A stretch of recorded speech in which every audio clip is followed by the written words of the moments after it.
အခု New Zero Village Art School ဆိုပြီးတော့ဒီကလေးတွေအတွက်ကြေးရွာလူပညာကျောင်းပေါ့အဲ့ဒီဟာကိုကျွန်တော်ဦးစီးပြီးလုပ်နေတာပေါ့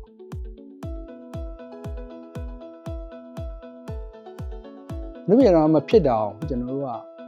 လူပညာကိုစိတ်ဝင်စားတဲ့ကလေးတွေကသူတို့ကဖန်တီးမှုစွမ်းအားတွေမြင့်လာမယ်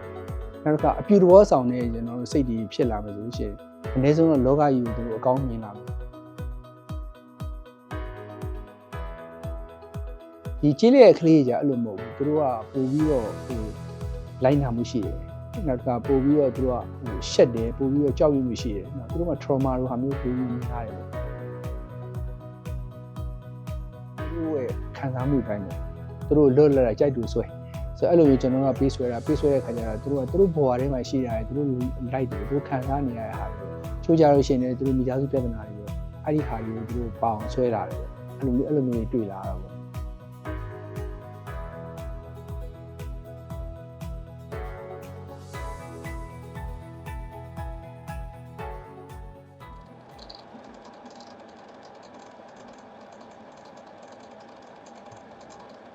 ့ကျွန်တော်နာမည်အေးကိုပါကျွန်တော်ကတော့အဓိကတော့ကျွန်တော်အခုလောဆယ်ပကြီးဆွဲတယ်ပေါ့ပကြီးဆွဲတယ်ကျွန်တော်ဒီ AKR Village ကိုလောက်တာပေါ့ဆိုတော့ဒီမှာတော့ကျွန်တော်အခု New Zero Village Art School ဆိုပြီးတော့ဒီကလေးတွေအတွက်ကြေးရွာလူပညာကျောင်းပေါ့အဲ့ဒီဟာကိုကျွန်တော်ဦးစီးပြီးလုပ်နေတာပေါ့ကျွန်တော်တို့ခေတ်ကပေါ့ကျွန်တော်တို့ပကြီးတင်တဲ့ခါကျတော့ကျွန်တော်ဆရာကိုယ်တိုင်ကလေဒီအခါကျုံးဝင်မယူဘဲနဲ့ကျွန်တော်ကိုသင်ပေးခဲ့တာပေါ့လူငယ်တွေပေါ့ကျွန်တော်တို့ဘယ်လိုလုပ်ပြီးနိုင်မလဲပေါ့ဆိုတော့အဲ့လိုစဉ်းစားပြီးတော့ကျွန်တော်အခါကျုံးဝင်မယူဘဲနဲ့ကျွန်တော်တို့လုပ်တာပေါ့ဆိုတော့အထူးဖြစ်ပေါ့ကျွန်တော်တို့ဒီငွေကြေးမတတ်နိုင်တဲ့လူတွေပေါ့ဆိုတော့လူပညာကိုစိတ်ဝင်စားတယ်ငွေကြေးမတတ်နိုင်တဲ့လူတွေအဓိကထားပြီးတော့ကျွန်တော်အဲ့ဒီအောင်ဖြစ်အောင်ကျွန်တော်ကြိုးစားပြီးကြည့်အောင်ကျွန်တော်တို့ဒီ Village Art School မှာတော့ကျွန်တော်တို့တဲ့ကဏ္ဍတာမရှိဘူးဆိုတော့အထူးဖြစ်ရကျွန်တော်တို့ဒီကြီးလက်မှာရှိတဲ့အမှုပညာတွေပေါ့ကြီးလက်မှာရှိတဲ့အမှုပညာစိတ်ဝင်စားတဲ့လူတွေပေါ့ကိုယ်တိုင်ရတဲ့ genius ဖြစ်တယ်ပေါ့ပါရမီရှိပြီးတော့လုပ်ခွင့်မရတဲ့လူတွေအတွက်ကိုကျွန်တော်တို့စဉ်းစားပြီးလုပ်ခဲ့တာပေါ့အရင်ကတော့ကျွန်တော်မြို့ထဲမှာတော့ကျွန်တော်ပြခန်းရှိတော့အဲ့မှာလည်းကျွန်တော်တို့အခမဲ့တင်တန်းတွေလုပ်တာပေါ့အပိုင်းကကျွန်တော်တို့ကဟို9နှစ်ကရင်12နှစ်ကတခြားတစ်ဖွဲ့ရှိတယ်ပေါ့ဆိုတော့12နှစ်ကရင်ကျွန်တော်15နှစ်ထိရှိတယ်နောက်15နှစ်ကရင်18နှစ်လောက်ထိပေါ့ဆိုတော့အဲ့ဒီအောင်ကျွန်တော်တို့အပိုင်း3ပိုင်းခွဲပြီးတော့train ပေးတာပေါ့အဲ့လိုတေချာ train ပေးတာပေါ့တကယ်နိုင်ငံတကာဒီကလေးတွေသွားပြီးတော့ပကြီးကြောင်းတက်တဲ့အခါကျတော့ရှင်လည်းပကြီးပြပွဲတွေသွားတဲ့အခါကျရင်လိုအပ်တဲ့ဟာပေါ့အင်္ဂလိပ်စာတို့ကွန်ပျူတာတို့လိုအပ်တဲ့ဆိုကျွန်တော်အဲ့ဒါဖြည့်ကြည့်ပေးတာတော့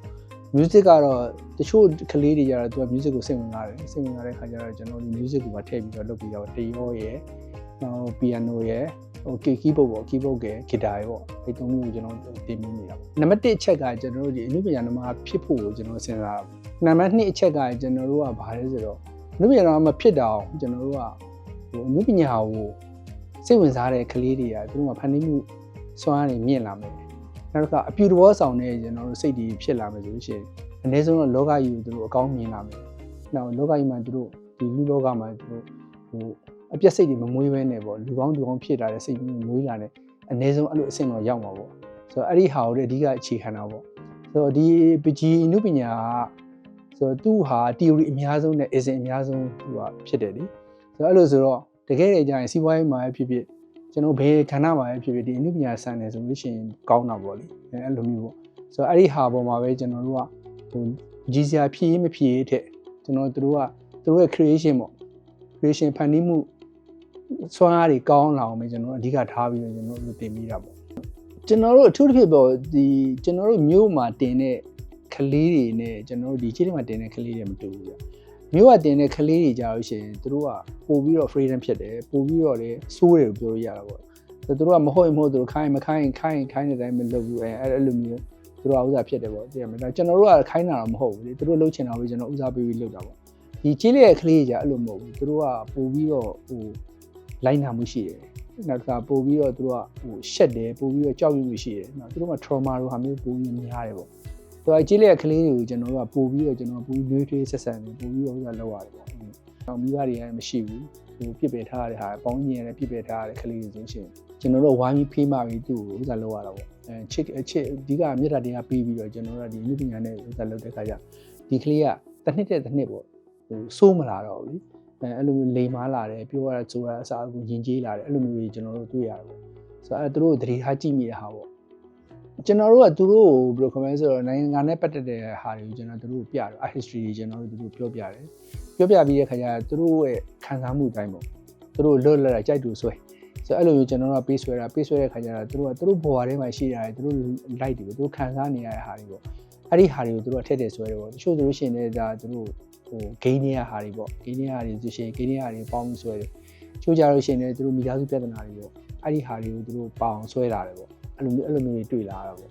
ဆိုတော့သူတို့ကကျွန်တော်တို့ကဘယ်လိုခေါ်မလဲလက်ရအတိတ်အဓိကမထားဘူးကျွန်တော်တို့ကဘယ်လိုခံစားမှုကိုအဓိကထားပြီးပေးတာပေါ့ဒီကျွန်တော်ရှာအနုပညာတော်တော်များများဘယ်လိုခေါ်မလဲဆိုတော့ရာနှုန်း90ရာခိုင်နှုန်းကအကုန်လုံးကတမွေးဝမ်းကြောင်းအတွက်ကြီးရေးနေကြတာပေါ့ဆိုတော့ဈေးကွက်ဝင်တဲ့ဟာမျိုးကိုသူတို့ကရေးရတာကိုရောင်းရမယ့်ဟာမျိုးရေးရတဲ့ခါကျဖျားတွေရေးရတယ်ဖုန်းတွေရေးရတယ်ရှူခင်းတွေရေးရတယ်အဲ့လိုမျိုးဖြစ်လာပေါ့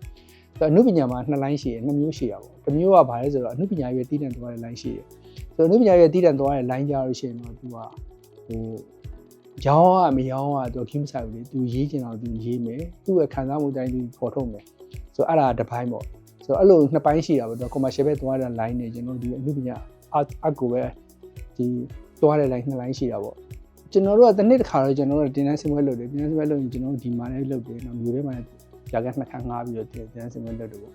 အဲ့လိုလို့ရှိရင်ကျွန်တော်ဒီကရောင်းရတဲ့ငွေကြေးကိုကလေးတွေသူအကြောင်းကြီးအတွက်ပေါ့အဲ့ဒီဟာအတွက်ကျွန်တော်ပြန်ပြီးသူတို့ပြန်ပြီးထောက်ပံ့ပေးတာပေါ့